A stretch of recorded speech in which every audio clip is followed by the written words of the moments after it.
भंते, इस जीवन में जो कर्म बंधन हुए हैं वो इसी जीवन में उनका फल मिलता है या अगले जन्म में ही मिलता है? क्योंकि कई बार ऐसा भी देखने में मिलता है कि कोई व्यक्ति बहुत धर्म ध्यान करता है, तपस्या करता है, फिर भी उसके जीवन में ऐसी कोई विपदा या संकट आ जाते हैं, तो उस समय उसके मन में धर्म के प्रति अनास्था भी हो सकती है, क्योंकि वो इतना धर्म ध्यान हमेशा से उसकी धार्मिक प्रवृत्ति है।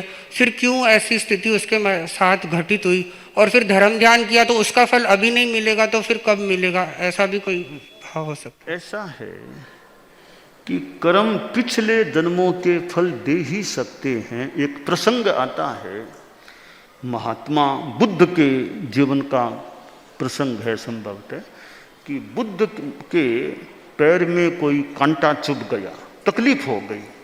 तो कोई शिष्यों ने किसी पूछा कि बनते क्या बात, आप जैसे यानी महापुरुष और आपके तकलीफ कैसे आ गई?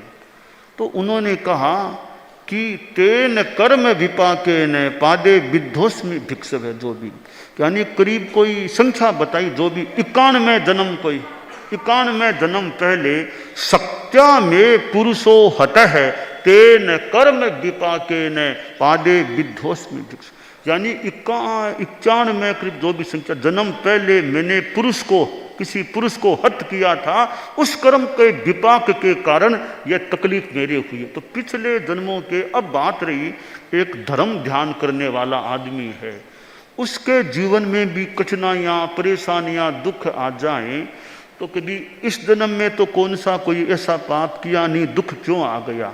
तो इस बात को यूँ समझें, एक आदमी ने पत्थर ऊपर फेंक दिया, अब तो पत्थर नहीं फेंकूंगा, अब नहीं फेंकोगे ठीक है, पर जो पत्थर फेंक दिया वो तो नीचे गिरेगा ना, वो तो नीचे आएगा। तो जो पाप आपने पहले इस जन्म में न भी किए हों, पीछे के जन्मों में कोई पाप किए हैं, उनका फल तो भोगना पड़ेगा।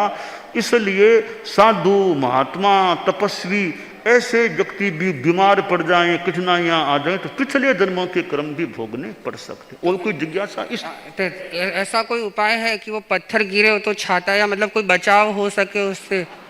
ऐसा है, बचाव का यह है कि वो नीचे तो आ रहे, इसी प्रकार वो कर्म मान लो शरीर में तकलीफ के रूप में आ गई, अब वहाँ हम समता का छत्ता लगा लो, शांति रखो, समता रखो, साथ में ट्रीटमेंट करा लो, कराना हो।